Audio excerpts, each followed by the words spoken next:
प्रस्तावित प्रधान न्यायाधीश हरिकृष्ण कार्की माथिको संसदीय सुनवाई भोलि। कान्तिपुर समाचारमा आज नेपाली कांग्रेसभित्र नयाँ समीकरणको गृह कार्य सम्बन्धी सहकर्मी प्रकाश बमको रिपोर्ट। सन् 2023 भित्रै दादुरा निवारण गर्ने सरकारको लक्ष्य 3 वर्ष पछि धकेलियो।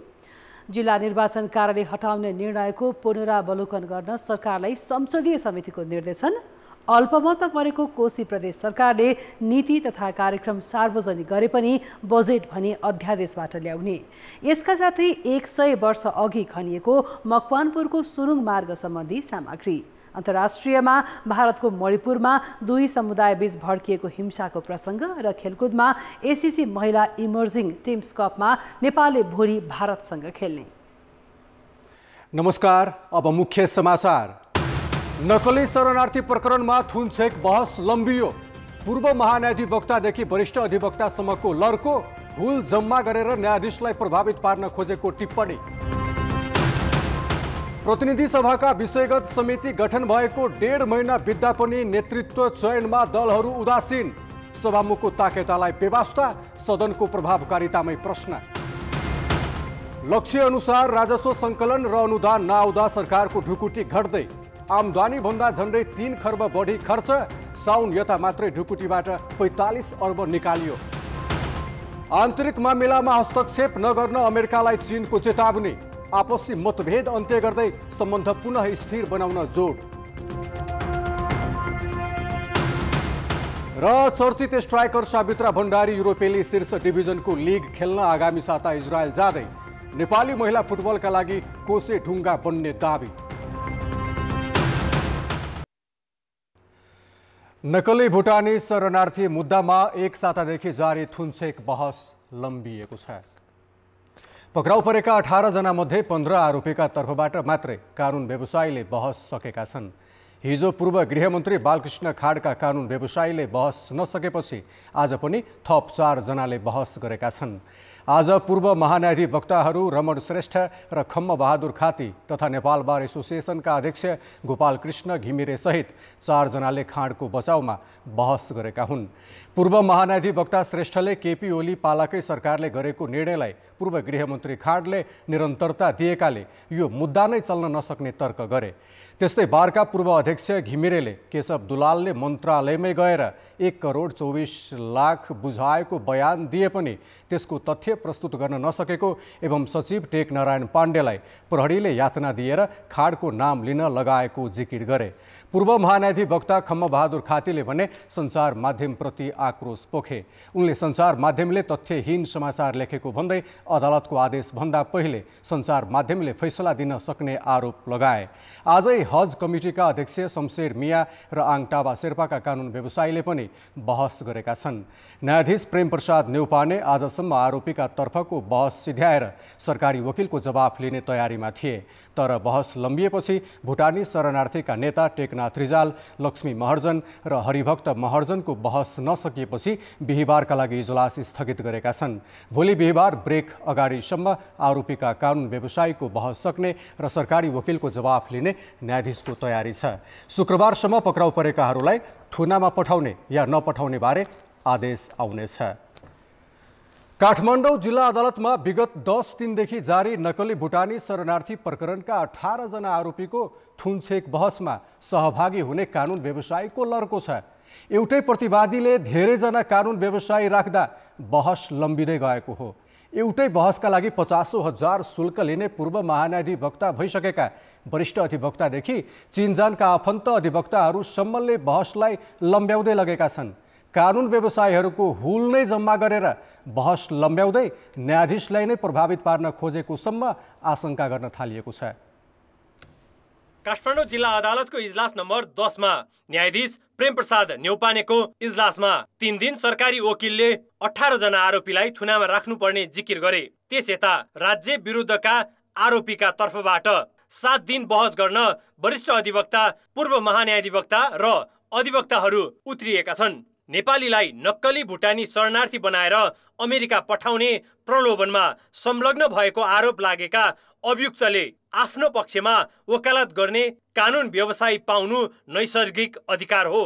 तर महान्यायाधिवक्ता भइसकेका व्यक्तिले समेत राज्य विरुद्धको आरोपीका पक्षमा वकालत गरेको देखेर कानुनका जानकारहरूले नै प्रश्न उठाएका छन्। सार्वजनिक पदमा बसेका, राज्यसँग शपथ ग्रहण गरेका, म बहालमा रहँदा र बहाल छुटेपछि पनि राज्यप्रति वफादार हुन्छु भनेर शपथ ग्रहण गरेका व्यक्तिहरूले राष्ट्रहित विरुद्धको, राज्य विरुद्धको अपराधमा पनि गएर राज्यले लगाएको मुद्दाको विरुद्धमा अभियुक्तको तर्फबाट बहस गर्नु अनैतिक हो।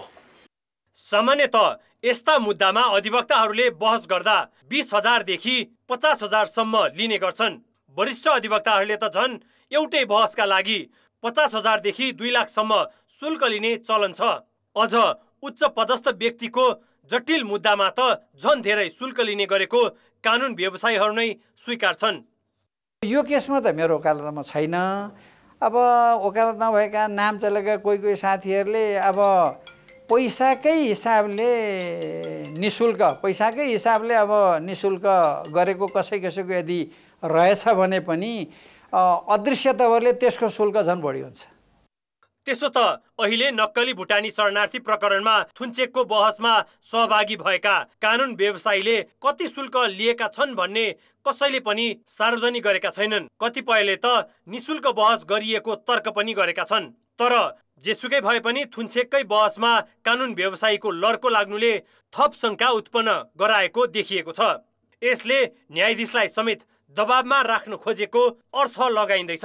एउटा प्रतिवादीले आधा घण्टा समय प्राप्त गर्छ भने, उदाहरणको निम्ति या 15 मिनट प्राप्त गर्छ भने, चाहे त्यहाँ 10 जना वकिल होस्, चाहे त्यहाँ 20 जना वकिल होस्, चाहे त्यहाँ 1 जना वकिल होस्, उसले पाउने समय त्यति हो। यस प्रकारको कुरा जिल्ला अदालतले रुलिङ गर्न सकेन क्यारे। अनि यो अदालतलाई चाहिँ नि एक प्रकारको अप्ठ्यारो भयो होला। यसरी अदालतलाई हेपेको महसुस पनि भएको छ। हामी जतिसुकै कानुन व्यवसायीहरूको सङ्ख्या भए तापनि, जतिसुकै उच्च स्तरका कानुन व्यवसायीहरूको संलग्नता त्यसमा रहे तापनि कानुनको शासनलाई अन्यथा हुने गरी अब माननीय जिल्ला अदालतको न्यायाधीशलाई नै पनि कुनै दबाव र प्रभाव पर्दैन र कानुन बमोजिम नै उहाँले आदेश गर्नुहुन्छ भन्ने कुरामा म पूर्ण विश्वस्त छु। यो मुद्दा हेरिरहेका न्यायाधीश प्रेमप्रसाद न्यौपानेले सबै कानुन व्यवसायीको बहस ध्यानपूर्वक सुन्ने र त्यसलाई टिप्ने गरेका छन्। बहसकै क्रममा तर्कपूर्ण प्रश्न सोधेर वरिष्ठ अधिवक्ताहरूलाई समेत गम्भीर बनाउने गरेका छन्। अब बहस करिब अन्तिम चरणमा पुगेकाले उनले कस्तो आदेश जारी गर्ने हुन् भन्ने चाहिँ प्रतीक्षाको विषय बनेको छ। कान्तिपुर समाचारका लागि क्यामेरामा राजेन्द्र महर्जनका साथ सुबिन्द्र श्रेष्ठ, काठमाडौँ। संसदीय सुनुवाई समितिले प्रस्तावित प्रधान न्यायाधीश हरिकृष्ण कार्कीलाई सुनुवाईका लागि भोलि बोलाएको छ।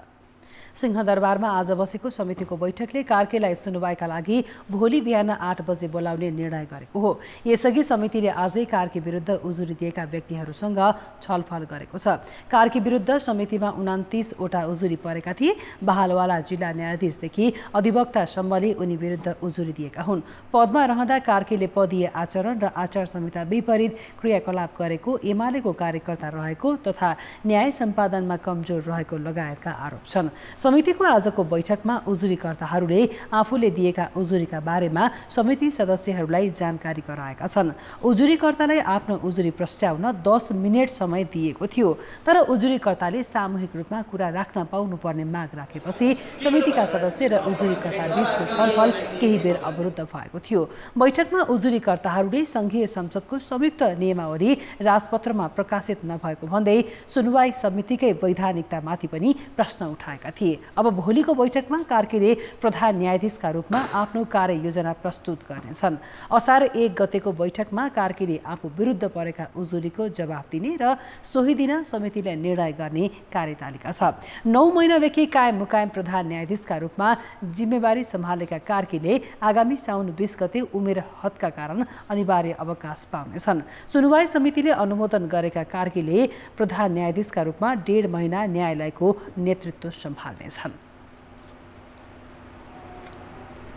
प्रतिनिधि सभा अन्तर्गतका विषयगत समिति गठन भएको 1.5 महिना बितिसकेको छ। वैशाख 15 गते नै गठित समितिमा अहिलेसम्म नेतृत्व चयनको प्रक्रिया नै अघि बढेको छैन। अर्को संयुक्त संसदीय सुनवाई समिति पनि ज्येष्ठ सदस्यको अध्यक्षतामा चलिरहेको छ। नेतृत्व चयन गर्न सभामुखले पटक पटक ताकेता नगरेका पनि होइनन्, तर दलहरू ताकेता छैनन्। दलीय भागभण्डामै अल्झिएर समितिले सभापति चयन गर्न नसक्दा त्यसको असर समग्र संसदको प्रभावकारितामा परेको छ। संसदीय समितिहरूको नेतृत्व चयन गर्न सभामुख देवराज घिमिरेले राजनीतिक दलहरूलाई पटक पटक आग्रह गरेका छन्, तर सभामुखले गरेको आग्रहलाई दलहरूले गम्भीर रूपमा लिएका छैनन्। एउटा सभामुखले मात्रै सबै सभा सञ्चालन गर्ने होइन नि। सभा सञ्चालन गर्ने त मूलतः देशका राजनीतिक पार्टीहरूले हो। राजनीतिक पार्टीहरूले यसको महत्त्वलाई अलिकति किन हो व्यवहारमा उतार्न सकिरहनु भएको छैन, त्यति मात्रै हो। त्यसो त समिति गठन गर्दा नै प्रमुख राजनीतिक दल बीचमा समितिको नेतृत्व बाँडफाँडमा सहमति नबनेको होइन। त्यसबेला 10 मध्ये 2वटा समितिको नेतृत्व प्रमुख प्रतिपक्षी दल एमाले लिने र सत्तारूढ दलले 8वटाको नेतृत्व लिने सहमति भएको थियो। तर समिति गठन भइसकेपछि त्यस अनुसारको नेतृत्व चयनमा ठोस पहल भएको छैन।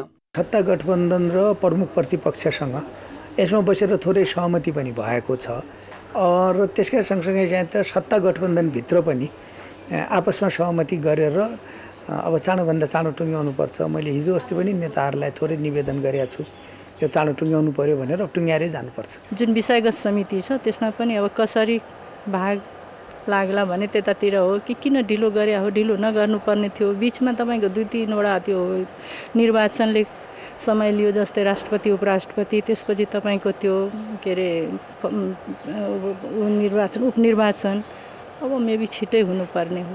प्रमुख प्रतिपक्षी एमाले सत्ता गठबन्धन भित्रकै असमझदारीका कारण यो प्रक्रिया अगाडि बढ्न नसकेको आरोप लगाउँछ।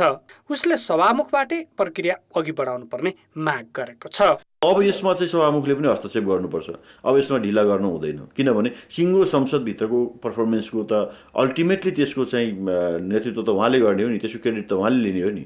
त्यसो भएको हुनाले चाहिँ अब समितिहरू प्रभावकारी बन्न सकिरहेको छैन भनिसकेपछि, समितिले अहिले पनि नेतृत्व पाइरहेको छैन भनेपछि छिटो गर्नका लागि उहाँले चाहिँ अब आवश्यक निर्देशनहरू दिने र निर्वाचनको कार्यतालिका बनाएर भए पनि यसलाई अगाडि बढाउनुपर्छ। अहिले प्रतिनिधि सभा अन्तर्गतका सबै समिति ज्येष्ठ सदस्यको नेतृत्वमा चलिरहेका छन्। यसले एक निर्णय प्रक्रियामा अप्ठ्यारो भइरहेको छ भने अर्कोतर्फ बैठक सञ्चालनमै समस्या भएको गुनासो समेत सभामुख समक्ष पुगिरहेको छ। शिक्षा समितिको सभापतिले पटक पटक के भन्नु भने म आफै आँखा देख्दिनँ, आँखा नदेख्ने अब केआर खम्बु हुनुहुन्छ। अर्को कुरा अब मलाई साधनहरू पनि अब खास गरिकन गाडी साडीको सुविधाहरू छैन। त्यसमा पनि मैले यसको उपस्थिति हुने जाने बैठकहरू आयोजना गर्ने गर्दा म त के भने ज्येष्ठ भएको नाताले मैले अहिले नेतृत्व गर्नु परेको छ। यो त मैले त केयर टेकर एकपल्ट मैले नेतृत्व गरेर अर्कोलाई हस्तान्तरण गर्छु भनेर मैले के गरेँ। अब म त राजीनामा दिइदिन्छु भने उहाँले पटक पटक मलाई भन्नुभएको छ। एउटा उदाहरण मात्रै मैले तपाईँलाई भन्दाखेरि, त्यसैले अब यो केयर टेकरको रूपबाट ज्येष्ठले गर्ने कुराहरूलाई लामो समयसम्म लगेर त यसले काम गर्न यसै अप्ठ्यारो, असजिलो, अव्यावहारिक छँदैछ।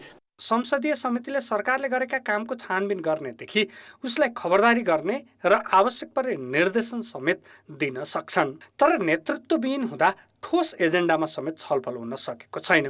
अघिल्लो कार्यकालमा पनि समितिहरू प्रभावकारी नभएको भन्दै प्रश्न उठ्ने गरेको थियो।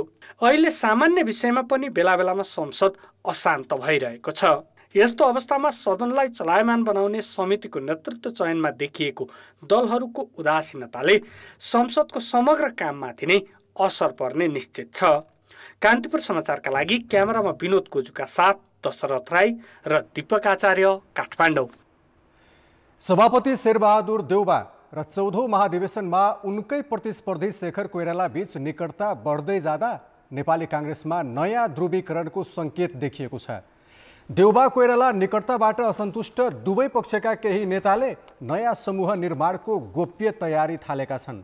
खास गरी उपसभापति पूर्णबहादुर खड्का सहित देउबा पक्षीय केही नेता र महामन्त्री द्वय गगन थापा तथा विश्वप्रकाश शर्मा सहित कोइराला पक्षीय केही नेता पार्टीभित्र नयाँ समीकरणको गृह कार्यमा लागेका हुन्।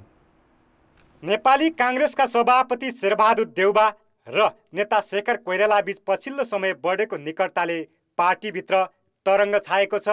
दुई नेताबीचको निकटतालाई केही नेताहरूले आशंका व्यक्त गरेका छन्। महाधिवेशनको 1.5 वर्षसम्म पनि केन्द्रीय समितिलाई पूर्णता दिन नसकेको, कोषाध्यक्ष चयन नगरेको, तीनै तहका चुनावको समीक्षा गर्न केन्द्रीय समितिको बैठक नबोलाएको, भातृ तथा शुभेच्छुक संस्थालाई निष्क्रिय बनाएको र पार्टीमा मनमानी गरेको भन्दै कोइराला समूहकै नेताहरूले सभापति देउबाको आलोचना गरिरहेका छन्। तर यही समयमा सभापति देउबाले कोइरालालाई नजिक बनाउँदै वरिष्ठ नेता बनाउने तयारी थालेपछि महामन्त्री गगन थापा नै सशङ्कित छन्। आफूसँग प्रतिस्पर्धा गरेको नेतालाई सँगसँगै लिएर हिँड्छु, म अब स्थान दिन्छु, मैले सँगै लिएर हिँड्नुपर्छ, एकता कायम गर्नुपर्छ भनिकन जुन सङ्केत आदरणीय पार्टी सभापतिले गर्नुभएको छ, यो दूरगामी आगामी राजनीति मैले अर्थ राख्छ। महामन्त्री थापालाई अर्का महामन्त्री विश्वप्रकाश शर्माको साथ छ। त्यस्तै देउबा समूहबाट निर्वाचित उपसभापति पूर्णबहादुर खड्का पनि पछिल्लो समय सभापतिसँग सन्तुष्ट छैनन्। विगतदेखि उपसभापति खड्का र महामन्त्री शर्माबीच निकट सम्बन्ध रहँदै आएको थियो। यस्तो अवस्थामा पदाधिकारी तहकै नेताहरूले नयाँ समीकरणको प्रयास थालेका हुन्। विद्यमान समूह उपसमूहहरूका अलावा 30 समूह उपसमूहहरूबाट नै नयाँ समीकरणका नयाँ सम्बन्धहरू निर्माण गर्ने र नयाँ सम्बन्धहरूका आधारमा आफूलाई स्थापित र शक्तिशाली बनाउँदै लैजाने प्रयास केही नेताहरूले गर्नुभएको जस्तो मलाई लाग्छ। त्यसो त नेता कोइराला र महामन्त्री थापाबीच संसदीय दलको नेता छान्ने निर्वाचनबाटै खटपट सुरु भएको थियो। आफ्नो समूहबाट मन्त्री छान्ने विषयमा पनि यी दुई नेताबीच समझदारी बनेको थिएन। यसले पनि कोइराला समूहमा असन्तुष्टि बढ्दै गएको थियो। यो असन्तुष्टिकै बीचमा नयाँ समीकरणको प्रयास हुनुले आगामी दिनमा पाको पुस्ता र युवा पुस्ताबीच प्रतिस्पर्धाको सङ्केत देखिएको छ। गगन थापाकै आकर्षणले 58 देखि 62 मा विश्वप्रकाश शर्माको आकर्षणले, प्रदीप पौडेलको आकर्षणले, गुरुराज घिमिरेको आकर्षणले काङ्ग्रेसमा समाहित नेविसङ्घ मार्फत काङ्ग्रेसमा समाहित भएको पुस्ता काङ्ग्रेसमा एकदम बलियो भएर आउँदैछ। त्यही भएर त्यसको रिफ्लेक्सन अबको चाहिँ गठजोडमा हुनेछ र यो पुरानो पुस्ताले आफूले जबरजस्ती रोक्न खोज्छौँ भन्दा पनि उहाँहरू केही जोड चल्छ जस्तो मलाई लाग्दैन। नेता कोइरालालाई पार्टीमा अवसर दिने तयारी थालेपछि सभापतिका अत्यन्त निकट मानिएका उपसभापति खड्का पनि झस्किएका छन्। दुवैतर्फका असन्तुष्ट नेताबीच आगामी महाधिवेशनसम्म नै एकता कायम राख्ने गरी नयाँ समूह निर्माण हुन सक्ने विश्लेषकहरू बताउँछन्। समूहमा उपस्थित भएका मानिसहरू, समूहसँग चाहिँ जोडिएका मानिसहरूले आफ्नो आफ्नो स्वार्थ हेर्छन्, राजनीतिक स्वार्थ हेर्छन्, आफ्नो महत्त्वाकांक्षा हेर्छन्, आफ्नो चाहिँ व्यक्तित्व निर्माणको चाहिँ सम्भावनाहरू हेर्छन्। त्यसै कारणले हिजोको जुन समूह इन्ट्याक्ट थियो त्यही समूह 15 महाधिवेशनसम्म पनि रहन्छ भनेर भन्नको लागि चाहिँ म चाहिँ अहिले ग्यारेन्टी गर्न सक्दिनँ। काङ्ग्रेसमा गुट बन्नु र भत्किनु नौलो भने होइन। पार्टीभित्र उठेको रूपान्तरणको बहस र दुई महामन्त्रीको दबाब थेक्न सभापति देउबाले नेता कोइरालालाई आफ्नो पक्षमा पार्न खोजेको देखिन्छ। तर आगामी महाधिवेशनमा आफू सभापति नबन्ने घोषणा गरिसकेका देउबाले कोइरालालाई दोस्रो वरियतामा राख्न खोजेपछि 15औं महाधिवेशनमा उनलाई नै सभापतिको उम्मेद्वार बनाउन सक्ने भन्दै दुवैतर्फका नेताहरू झस्किएका हुन्। कान्तिपुर समाचारका लागि क्यामेरामा विकास जोशीका साथमा प्रकाश बम, काठमाडौँ। नेपाली काङ्ग्रेसका नेता डाक्टर शेखर कोइरालाले काङ्ग्रेसको 15औं महाधिवेशनमा पनि आफू सभापतिको उम्मेदवार बन्ने दाबी गरेका छन्।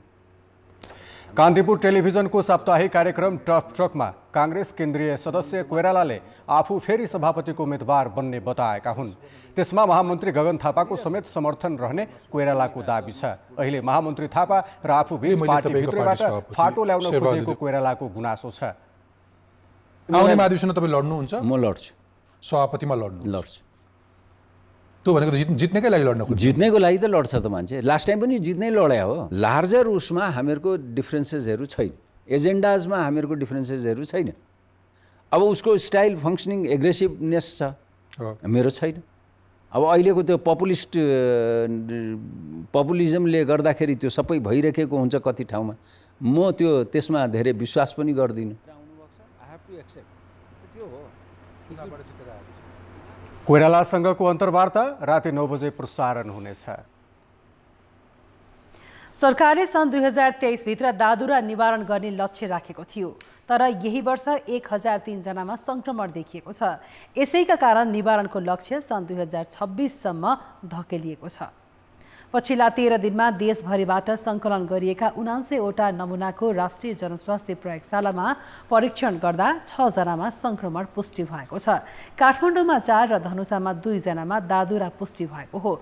थप 47 वटा नमुना परीक्षण प्रक्रियामा रहेको प्रयोगशालाले जनाएको छ। स्वास्थ्य सेवा विभाग परिवार कल्याण महाशाखाका अनुसार लक्षित बालबालिकाको कम्तीमा 95%ले दादुराको खोप पाएमा मात्र सुरक्षित मानिने भए पनि अहिले नेपालमा 90% भन्दा कम कुनै पनि एउटा समुदायमा खोप नपाएको व्यक्तिहरूको संख्या बढ्दै जाँदाखेरि कहीँबाट पनि कोही एउटा संक्रमित व्यक्ति त्यहाँ प्रवेश गर्यो भने त्यसपछि त्यहाँ चाहिँ त्यो प्रकोपको रूपमा देखा पर्न सक्छ र अहिले देखिएको त्यो नै हो।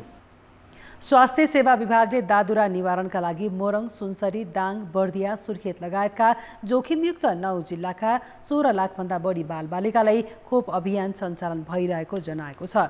खोप लगाउन छुटेका बाँकी जिल्लाका बालबालिकाका लागि पनि छिटै अभियान सञ्चालन गर्ने तयारी विभागको छ। अब जनमतको अन्तिम परिणाम। जनमतमा हिजो हाम्रो प्रश्न थियो, बजेटमाथि देखिएका असन्तुष्टिलाई के भन्ने? ए राजनीतिक दाउपेच, बी सरकारमाथि दबाव र सी स्वाभाविक। जनमतको अन्तिम परिणाम यस्तो छ। ए राजनीतिक दाउपेचमा 61%, बी सरकारमाथि दबावमा 17% र सी स्वाभाविकमा 22% मत प्राप्त भएको छ। अब आजको प्रश्न। जनमत दादुरा रोग निवारणका लागि के गर्नु पर्ला? ए सरकारी तदारुकता, बी सचेतना वृद्धि र सी पूर्व सावधानी। जनमतको अन्तिम परिणाम भोलि बेलुका 8 बजेको कान्तिपुर समाचारमा प्रसारण गर्नेछौँ। कृपया न्युज स्पेस एबीवासी टाइप गरी 34001 मा SMS गरी आफ्नो मत व्यक्त गर्नुहोला। अल्पमतमा परेको कोशी प्रदेश सरकारको नीति तथा कार्यक्रम प्रदेश सभाले पारित गरेको छ। आजै प्रदेश सभा अधिवेशन समेत अन्त्य भएको छ। अल्पमतको सरकारले अधिवेशन अन्त्य गरेर अध्यादेश मार्फत बजेट ल्याउन खोजेको भन्दै विपक्षी दलले विरोध जनाएका छन्। प्रदेश सभाको बैठकमा बोल्ने दलका नेताहरूले अध्यादेशबाट बजेट नल्याउन सरकारलाई चेतावनी दिए। आर्थिक वर्ष 2080-81 को नीति तथा कार्यक्रम प्रदेश प्रमुख परशुराम खापुङले प्रदेश सभामा प्रस्तुत गरेपछि प्रदेश प्रमुखलाई धन्यवाद दिने कार्यसूची थियो। तर अल्पमतमा परेको सरकारले अधिवेशन अन्त्य गरी अध्यादेशबाट बजेट ल्याउने सुइँको पाएर विपक्षी दलहरूले कार्य व्यवस्था समितिमा दलका नेताहरूलाई बोल्न दिनुपर्ने माग राखे। सोही माग बमोजिम सबै दलका नेताहरूले प्रदेश सभालाई सम्बोधन गरे। प्रदेश सभालाई सम्बोधन गर्दै विपक्षी दलका नेताहरूले अध्यादेशबाट बजेट ल्याउन नहुने बताए। बजेट ल्याउने समय छ। म मुख्यमन्त्रीज्यूलाई आग्रह गर्न चाहन्छु, हिम्मत गर्नुहोस्। हिम्मत छैन भने छोडिदिनुहोस्। अस्ति 2वटा पार्टीले समर्थन फिर्ता लिइसक्ने बित्तिकै सबभन्दा पहिला यो गर्नु पर्थ्यो। आफ्नो विश्वासको मत लिइसकेपछि त विभिन्न नियमित प्रक्रियाहरूमा जान सजिलो हुन्थ्यो। अध्यादेशको बाटोबाट जान खोजेको भने त्यो चाहिँ प्रष्ट रूपमा यो संविधानको चाहिँ व्यवस्थाभन्दा विपरीत हुन्छ। सत्तापक्षका नेताले भने संविधान बाहिर गएर सरकारले बजेट नल्याउने आश्वासन दिएका छन्। 30 दिन त विश्वासको मत लिन पाउने मुख्यमन्त्रीको विशेषाधिकारै हो। त्यो विशेषाधिकारले आज लि, भोलि लि, पर्सि लि भने डिक्टेट गर्ने म्यान्डेटोरी व्यवस्था संविधानमा कहीँ पनि छैन। प्रदेशसभाको बैठक भोलि बिहान 11 बजेसम्मका लागि स्थगित भएको थियो। तर साँझ प्रदेशसभा अधिवेशन स्थगन भएको सूचना प्रदेश प्रमुखबाट जारी गरिएको छ। अब जनताको आवाज। हामीले आज 7 प्रदेशमा सोधेका छौँ, प्रदेश सरकारले ल्याउने बजेटको मुख्य प्राथमिकता के हुनुपर्छ? जनताको आवाज। समावेशी बजेटहरूलाई चाहिँ बढी प्राथमिकता दिनुपर्छ। व्यापार व्यवसाय र आम जनतालाई चाहिँ यो मन्दीबाट, आर्थिक यो चाहिँ असहजताबाट निकाल्नका लागि एउटा तपाईँ विशेष प्याकेजका सहित तपाईँको चाहिँ यो प्रदेशले यो बजेटमा चाहिँ यसको एड्रेस गरोस्। उत्पादक चाहिँ सम्म पुग्ने गरेर त्यो किसिमको बजेट लिएर आउनुपर्छ। शिक्षा, स्वास्थ्य र रोजगारीको निमित्त चाहिँ बजेटमा चाहिँ विशेष ध्यान दिन जरुरी छ। आफ्नै देशमा कल कारखाना भयो भने विदेश जानबाट वञ्चित हुन्छ नि, मान्छे विदेश जाँदै जाँदैन। कृषिलाई प्राथमिकता राख्नु पर्यो। सर्वप्रथम प्राथमिकता दिनु भनेको महिला जनचेतनामा हुनुपर्छ। जनता भएको ठाउँमा चाहिँ विकास आउने गरी चाहिँ प्रदेशका कार्यक्रमहरू आउँ। पैसै तिर्छौँ भनेर पनि हामीले पानी नै पाएको छैनौँ। मध्यनजर चाहिँ यही पानीमा नै गरिदिए हुन्थ्यो। कृषकले गरेको उत्पादनमा अनुदान दियो भने त्यो सहज र राम्रो हुन्छ। सिँचाइमा पर्याप्त मात्रामा चाहिँ बजेट विनियोजन गर्नु ठिक हुन्छ। कृषि क्षेत्र र पर्यटन क्षेत्रमा विशेष जोड दिनुपर्ने, किसानहरूलाई सहुलियत दरमा ऋण लगायतका लाई प्राथमिकता दिएर कार्यकर्तामुखी होइन कि जनतामुखी बजेट ल्याउनु पर्यो। युवालक्षित कार्यक्रमलाई चाहिँ अलिकति ध्यानमा राखेर ल्याउनु पर्यो। कृषिलाई प्राथमिकतामा राखेर बजेट ल्याउनु पर्यो। स्थानीय तहको सरकारसँग मिलेर साझेदारीमा चाहिँ परिणाम उन्मुख बजेट ल्याउनु पर्छ। कृषिलाई प्राथमिकता दिनुपर्छ। बाँड्ने खालको नभएर अलि नतिजा राम्रो आउने खालको हामीले यो पाएको छौँ, सरकारले हामीलाई दिलाएको छ भन्ने कुराको महसुस हुनु पर्यो। देशमै रोजगारी सिर्जना हुने खालको सरकारले चाहिँ योजना ल्याउनु पर्यो। सिपमूलक तालिमको यदि व्यवस्था गरिदियो भने यहाँका मान्छेहरू जहाँ जाँदा पनि अलिकति राम्रै पारिश्रमिक पाउँछन्। रोजगारमूलक बजेट ल्याउनु पर्छ।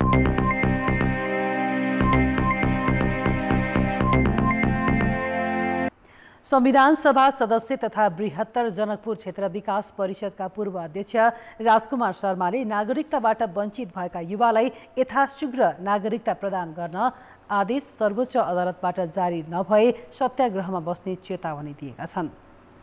जलेश्वर जनकपुर सडक खण्डको स्तर उन्नति गराउन र जनकपुर धामलाई सौन्दर्यीकरणको माग गर्दै दुईपटक सत्याग्रहमा बसेका शर्माले नागरिकताबाट वञ्चितहरूको मागप्रति राज्यलाई उत्तरदायित्व बनाउन तेस्रो पटक सत्याग्रहमा बस्न लागेका हुन्। जनकपुर धाममा आज पत्रकार सम्मेलन गर्दै नेकपा माओवादीका नेता समेत रहेका शर्माले असार 1 गते दिनको 1 बजे काठमाडौँ स्थित माइतीघर मण्डलामा सत्याग्रहमा बस्ने नेपाल सरकारले कानुन बनाएको छ त्यसमा पनि चाहिँ नागरिकता प्रदान गर्ने काम गरोस्, अन्यथा यही असार 1 गते दिनको 1 बजे काठमाडौँको माइतीघर मण्डलामा म तपाईँको नागरिकता पीडितहरूको अधिकारको लागि उनीहरूले नागरिकता प्राप्त गरोस् यस उद्देश्यको लागि म सत्याग्रहमा बस्छु। संवैधानिक निकायहरूबाट षड्यन्त्रपूर्वक नागरिकताबारे भइरहेको अलोकतान्त्रिक एवं असंवैधानिक कार्यको भत्सना गर्दै नेता शर्माले संवैधानिक व्यवस्थालाई कार्यान्वयन गर्न माग गरे। भारतले एकपक्षीय रूपमा सीमामा साइरन जडान गरेको छ। झापाको कचन कवल गाउँपालिकाको वडा नम्बर 1 मा पर्ने नेपाल भारतको सीमामा झण्डै 4 किलोमिटर दूरीमा साइरन जडान गरेको हो। 10 गजा क्षेत्रमा नै साइरन जडान गरेपछि स्थानीय बासिन्दा र जनप्रतिनिधिले विरोध गरेका छन्। साइरन जडान हात्ती आवत जावत गर्दा सूचना दिनको लागि जडान गरिएको भारतीय पक्षको दाबी छ। उसैकाबाट आएका जङ्गली हात्तीको नाउँलाई लिएर चाहिँ अन्तर्राष्ट्रिय सिमानामा चाहिँ यो अन्तर्राष्ट्रिय कानुन विपरीत चाहिँ जुन एउटा संरचनाहरू निर्माण गर्दैछ यसको चाहिँ स्थानीय सरकारको तर्फबाट म घोर भर्सना गर्न चाहन्छु। दुई देश बीचको उपस्थिति र सहमतिमा मात्र अन्तर्राष्ट्रिय सिमानामा भौतिक निर्माण गर्न पाइने कानुन भए पनि भारतले एकपक्षीय रूपमा बनाएको हो। अर्थ र विकास लक्ष्य अनुसार राजस्व सङ्कलन र अनुदान प्राप्त हुन नसक्दा सरकारले अहिले आन्तरिक र बाह्य ऋण बढाएको छ। त्यति मात्र होइन, साउन यता मात्रै ढुकुटीबाट 45 अर्ब खर्चिसकेको छ। महालेखा नियन्त्रकको कार्यालयका अनुसार चालु आर्थिक वर्षको हालसम्म सरकारले 8 खर्ब 30 अर्ब राजस्व उठाएको छ। यस बाहेक 4 अर्ब असीकरण अनुदान र 38 अर्ब अन्य आम्दानी गरेको छ। कुल आम्दानी 8 खर्ब 73 अर्ब सङ्कलन गर्दा खर्च भने 11 खर्ब 69 अर्ब भएको छ। खर्च थेग्न सरकारले यो वर्ष 2 खर्ब 30 अर्ब ऋण थपेको छ। त्यसमा 89 अर्ब 41 करोड सामा भुक्तानी पनि गरेको छ, जसबाट यो 1 वर्षमा सरकारले 1 खर्ब 41 अर्ब ऋण थपेको छ। थपिएको सहित अहिले सरकारको कुल ऋण 21 खर्ब 54 अर्ब पुगेको छ। बाह्य ऋण साउन महिनाबाटै लिन थाले पनि अहिलेसम्म 70 अर्ब मात्र प्राप्त भएको छ। विकासका काम अघि बढाउन नसक्दा बाह्य ऋण प्राप्त हुन नसकेको हो। तर मङ्सिर यता मात्रै 1 खर्ब 59 अर्ब आन्तरिक ऋण उठाइएको छ। लक्ष्य अनुसार राजस्व उठाउन नसकेपछि सरकारले अहिले आन्तरिक ऋण बढाउँदै लगेको छ। सरकारको आम्दानी र खर्च को ट्रेन्ड लास्ट इयरको र यो वर्षको हेर्दाखेरि के छ भने आजको मितिसम्म आउँदाखेरि गत आर्थिक वर्षको यही अवधिमा भन्दा यो चालु आर्थिक वर्षको यही अवधिमा चाहिँ राजस्व आम्दानी करिब 21% कम भएको देखिएको छ। त्यसले पनि एउटा चाहिँ खर्च र आम्दानीको बिचमा ग्याप बढाएकै हुनुपर्छ। त्यसै गरी अब वैदेशिक अनुदान प्राप्ति र वैदेशिक ऋणको प्राप्तिमा पनि केही कमी भएको कारणले चाहिँ यो ग्याप बढेको हुनुपर्छ। सरकारले राजस्व तथा अनुदानबाट पाएको रकम खर्च गरेर बचेमा त्यसलाई राष्ट्र बैंकमा राख्छ। यस्तो रकम गत असारमा 2 खर्ब 25 अर्ब रहेकामा अहिले घटेर 1 खर्ब 80 अर्बमा झरेको छ। अर्थात् सरकारले असार यता मात्रै देश चलाउनका लागि ढुकुटीबाट 45 अर्ब रकम झिकेको छ। गत वर्षको यही समयमा त अझ सरकारको ढुकुटीमा 3 खर्ब 25 अर्ब बचत थियो। यसरी ढुकुटीमा रकम घट्दै जाँदा भोलिका दिनमा तलब तथा सामाजिक सुरक्षा खर्च गर्न पनि समस्या हुने देखिन्छ। यो विकास चाहिँ परिचालित भएर चाहिँ बढी राजस्व उठ्ने, बढी रोजगार हुने, हाम्रो आन्तरिक र चाहिँ वैदेशिक ऋण पनि चाहिँ परिचालित भएर विकास निर्माणको कायम गर्ने, विकास निर्माणको कायमले चाहिँ आन्तरिक अन्य निजी क्षेत्रको व्यवसायहरू परिचालन हुने साइकलमा हामी गयौँ भने यो एउटा सङ्कटको घडीबाट हामी अगाडि उठ्छौँ।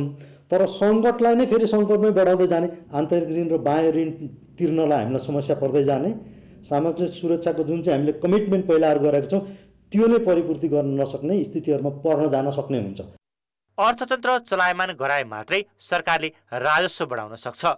रोजगारी तथा उत्पादन बढाउँदै चालु खर्चमा कटौती नगर्ने हो भने भोलिका दिनमा ढुकुटीबाट थप रकम घट्ने र यसले मुलुकलाई सङ्कटतर्फ डोर्याउने भएकाले सरकार सजग हुन जरुरी छ। कान्तिपुर समाचारका लागि क्यामेरामा रूपक कोइरालाका साथमा सुदिल पोखरेल, काठमाडौँ।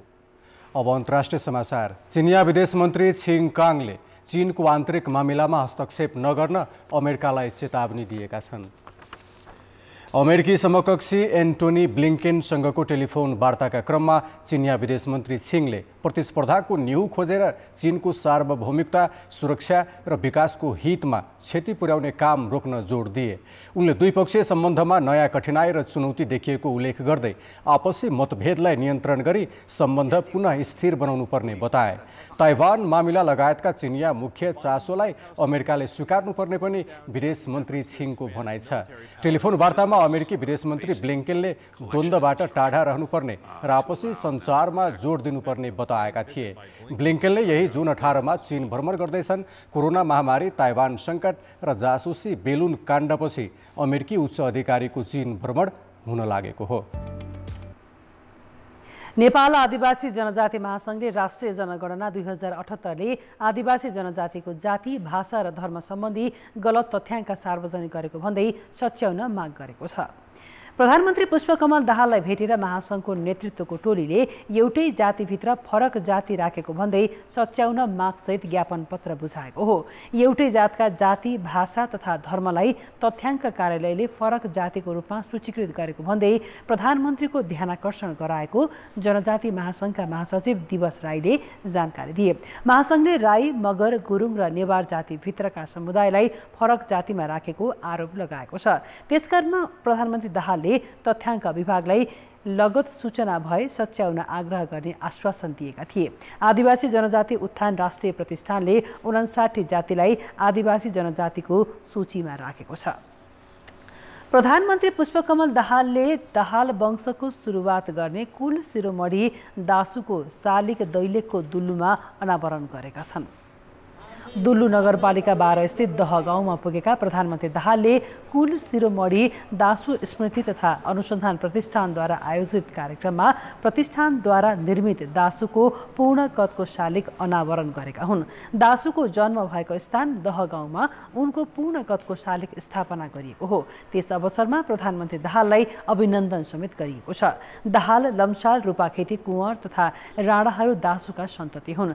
दासुको शालिग जेठ 25 गते काठमाडौँबाट देवघाट, नारायणघाट, गैंडाकोट, चोरमारा, बर्दघाट, ताउने, बुटवल, गोरुसिङ्गे, लमही, दाङ, कोहलपुर, सुर्खेत, दैलेखको डुङ्गेश्वर हुँदै दह गाउँमा पुर्याइएको थियो। तपाईलाई थाहा छ 100 वर्ष अघि नै नेपालमा सुरुङ मार्ग खनिएको थियो।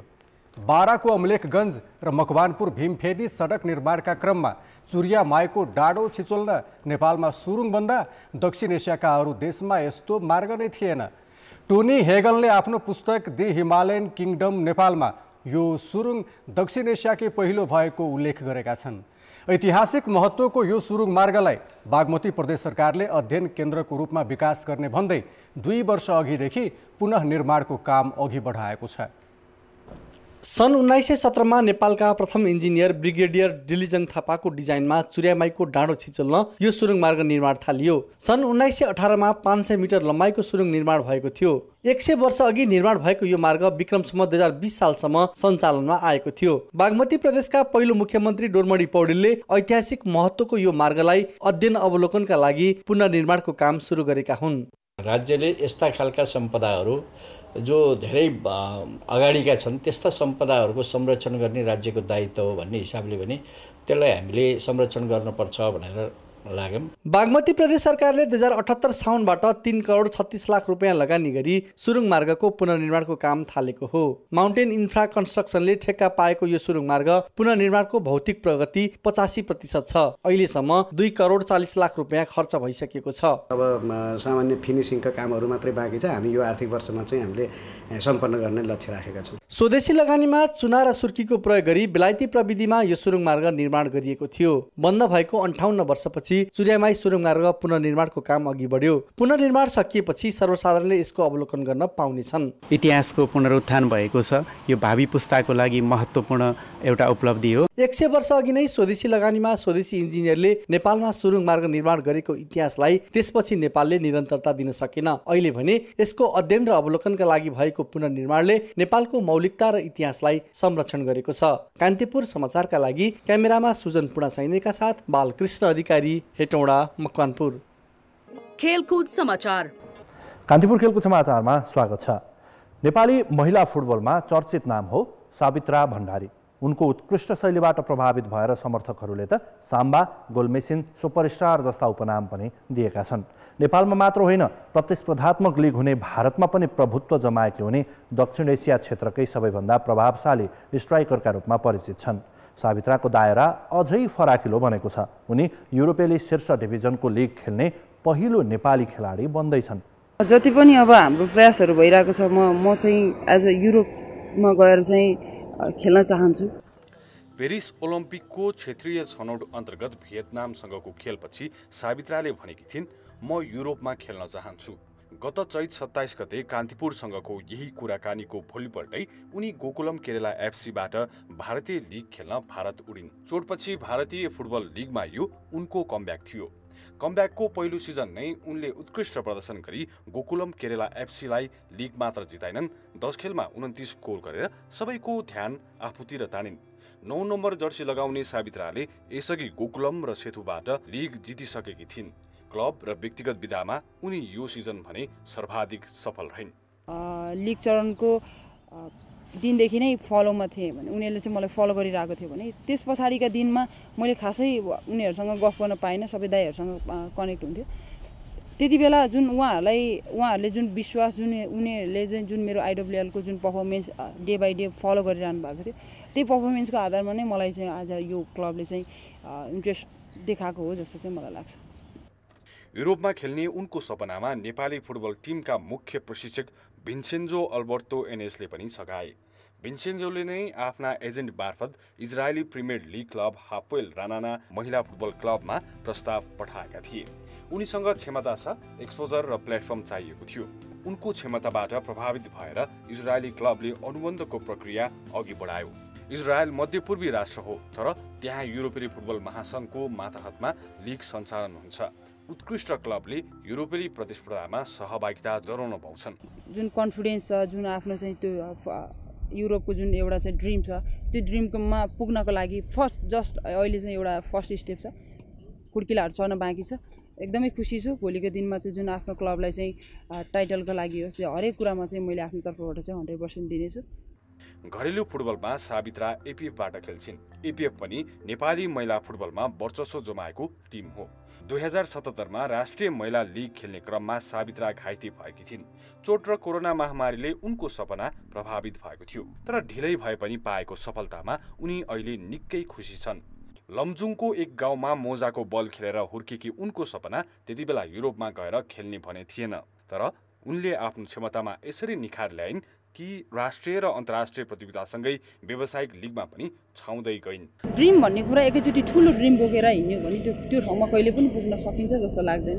मैले सानो सपना बोकेँ र सानो सपनाबाट जुन एउटा खुड्किला पारहरू गर्दै आज म यो ठाउँमा छु। सावित्राले राष्ट्रिय फुटबल टिममा 2014 मा पाकिस्तानमा भएको साफ च्याम्पियनसिपबाट डेब्यू गरेकी थिइन्। उनको क्याप संख्या 44 पुग्दा गोल संख्या 43 पुगेको छ। घरेलु लिगमा सर्वाधिक सफल मात्र होइन, 2 फरक क्लबबाट 3 पटक भारतीय लिग जितेकी सावित्राको आसन्न युरोप भ्रमणले अन्य खेलाडीलाई पनि प्रेरणा दिन सक्छ। नेपाल सुपर लिग एनएसएल मङ्सिर 9 गतेदेखि हुने भएको छ। एनएसएलको यो दोस्रो संस्करण हो। अखिल नेपाल फुटबल सङ्घ एन्फासँगको समन्वयमा एनएसएल आयोजक नेपाली स्पोर्ट्स एन्ड इभेन्ट म्यानेजमेन्टले मितिबारे औपचारिक घोषणा गर्नेछ। एनएसएलका निर्देशक श्रेयांश कार्कीका अनुसार भोलि नै मिति घोषणा गर्ने तयारी छ। नोभेम्बर 25 देखि जनवरी 6 सम्म प्रतियोगिता आयोजना हुने उनले जानकारी दिए। एन्फाको प्राविधिक सहयोगमा आयोजना हुने प्रतियोगिताको दोस्रो संस्करणमा 10 टिम सहभागी हुनेछन्। अघिल्लो वर्षको चैत्रभित्रै आयोजनाको तयारी गरिए पनि ए डिभिजन क्लबहरूको विरोधपछि प्रतियोगिता हुन सकेको थिएन। अक्सन भएर पनि प्रतियोगिता रोकिएको हो। एन्फाले एनएसएलसँग पुरानो कार्यसमितिले गरेको सम्झौताको साटो नयाँ सम्झौता गर्दै पुनः एनएसएल आयोजनाको बाटो सहज गरिसकेको छ। एसीसी इमर्जिङ टिम्स कपमा नेपालले भोलि भारतको ए टिमसँग दोस्रो खेल खेल्दैछ। अघिल्लो चरण प्रवेशको सम्भावना कायम राख्न नेपाललाई जितको खाँचो छ। हङकङको मिसन रोड ग्राउन्डमा हुने खेल नेपाली समयअनुसार बिहान 11:15 बजेपछि सुरु हुनेछ। नेपाल पहिलो खेलमा पाकिस्तान ए विरुद्ध जित नजिक पुगे पनि विमुख भएको थियो। पछिल्लो बोलिङ गरेपछि नेपालले पाकिस्तानलाई 87 रनमा अल आउट गरेको थियो, तर ब्याटिङतर्फ भने फितलो प्रदर्शन रहँदा नेपाल 9 रनले पराजित भएको हो। प्रतियोगिताका लागि नेपालले बेग्लै तयारी गरेको थिएन। गत साता मलेसियासँगको 5 खेलको सिरिज खेलेकै भरमा नेपाल प्रतियोगितामा सहभागी भएको हो। पहिलो खेल हारेपछि नेपाल जित्नै पर्ने दबावमा हुनेछ। यता भारत लगातार दोस्रो जितको खोजीमा छ। भारत ए को कप्तानी 19 वर्षीय श्वेता शेरावतले गर्नेछन्। भारतका लागि उमेर समूहका खेल खेलिसकेकी उनी पहिलोपटक भारत ए को कप्तानी सम्हाल्दै हङकङ पुगेकी हुन्। भारतले पहिलो खेलमा आयोजक टिमलाई 34 रनमा अल आउट गर्दै 9 विकेटको फराकिलो जित हात पारेको थियो। नेपाल रहेको समूहमा पाकिस्तान र भारतका ए टिम र आयोजक हङकङ समावेश छन्, जसमध्ये नेपाल र हङकङ अहिलेसम्म जितविहीन रहँदा भारत र पाकिस्तानको ए टिमको 2-2 अङ्क छ। नेपालले असार 5 गते घरेलु टिमसँग अन्तिम खेल खेल्ने तालिका छ। खेलको समाचार अहिलेलाई यति नै। कान्तिपुर समाचार अहिलेलाई सकियो। कान्तिपुर टेलिभिजन हेर्दै गर्नुहोला। नमस्ते।